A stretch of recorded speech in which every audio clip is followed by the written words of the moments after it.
शुरू अल्लाह का नाम लेकर जो बड़ा मेहरबान निहायत रहम वाला है। औफ, कुरान मजीद की कसम कि तुम पैगंबर हो। असल बात यह है कि इन लोगों ने ताज्जुब किया कि इन्हीं में से एक खबरदार करने वाला इनके पास आया, तो काफिर कहने लगे कि ये बात तो बड़ी अजीब है, भला जब हम मर गए और मिट्टी हो गए तो फिर जिंदा होंगे? ये जिंदा होना अक्ल से बईद है। इनके जिस्मों को जमीन जितना खा खा कर कम करती जाती है हमको मालूम है, और हमारे पास तहरीरी याददाश्त भी है।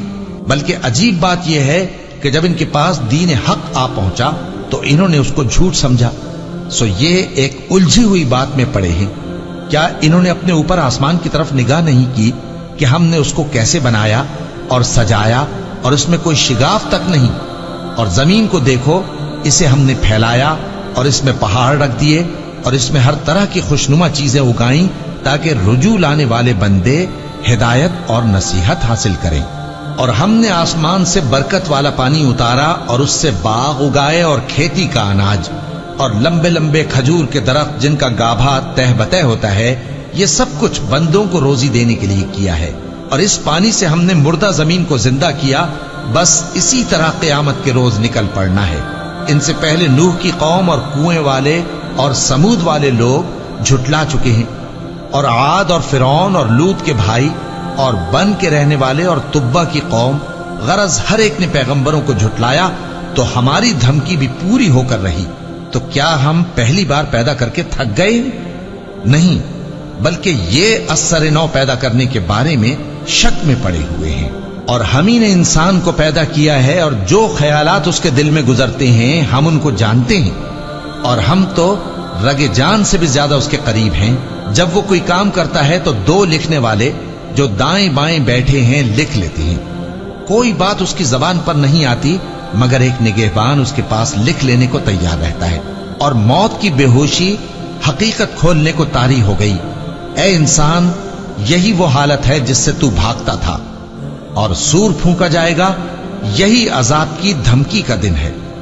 और हर शख्स हमारे सामने इस हाल में आएगा कि एक फरिश्ता उसके साथ हाँकने वाला होगा और एक उसके अमाल की गवाही देने वाला। ये वो दिन है कि इससे तू गाफिल हो रहा था, अब हमने तुझ पर से पर्दा उठा दिया, तो आज तेरी निगाह तेज है। और उसका हम नशी फरिश्ता कहेगा कि ये अमाल नामा मेरे पास तैयार है। हुक्म होगा कि हर सरकश नाशुक्रे को दोज़ख में डाल दो। जो माल में बुख्ल करने वाला, हद से बढ़ने वाला, शुबे निकालने वाला था, जिसने अल्लाह के साथ और माबूद मुकर्रर कर रखे थे, तो उसको सख्त अजाब में डाल दो। उसका साथी शैतान कहेगा कि ऐ हमारे परवरदिगार, मैंने इसको गुमराह नहीं किया था, बल्कि ये आप ही रस्ते से दूर भटका हुआ था। अल्लाह कहेगा कि मेरे हुजूर में रद्दो कद न करो, मैं तुम्हारे पास पहले ही अजाब की वईद भेज चुका था। मेरे यहां बात बदला नहीं करती, और मैं बंदों पर जुल्म करने वाला नहीं। उस दिन हम दोज़ख से पूछेंगे कि क्या तू भर गई? वो कहेगी कि कुछ और भी है। और बहिश्त परहेजगारों के करीब कर दी जाएगी कि उनसे मुतलक दूर न होगी। यही वो चीज है जिसका तुमसे वादा किया जाता था, यानी हर रुजू लाने वाले, हिफाजत करने वाले से, जो रहमान से बिन देखे डरता रहा और रुजू करने वाला दिल लेकर आया, उसमें सलामती के साथ दाखिल हो जाओ। ये हमेशा रहने का दिन है, वहां जो चाहेंगे उनके लिए हाजिर होगा। और हमारे यहां और भी बहुत कुछ है, और हमने उनसे पहले कई उम्मतें हलाक कर डाली। वो लोग इनसे कुव्वत में कहीं बढ़कर थे। फिर वो शहरों में गश्त करने लगे, क्या कहीं भागने की जगह है? जो शख्स दिले आगाह रखता है या दिल से मुतवज्जे होकर सुनता है, उसके लिए इसमें नसीहत है। और हमने आसमानों और जमीन को और जो मखलूकात इनमें है सबको 6 दिन में बना दिया, और हमको जरा भी थकन नहीं हुई।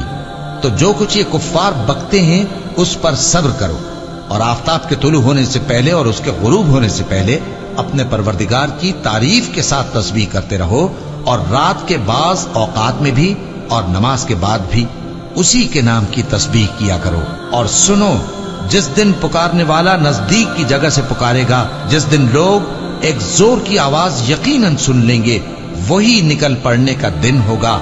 हम ही तो जिंदा करते हैं और हम ही मारते हैं, और हमारे ही पास लौट कर आना है। उस दिन जमीन उन पर से फट जाएगी اور وہ جھٹپٹ نکل کھڑے ہوں گے، اس طرح سے جمع کرنا ہمیں آسان ہے۔ یہ لوگ جو کچھ کہتے ہیں ہمیں خوب معلوم ہے، اور تم ان پر زبردستی کرنے والے نہیں ہو۔ بس جو میرے عذاب کی دھمکی سے ڈرے اس کو قرآن کے ذریعے نصیحت کرتے رہو۔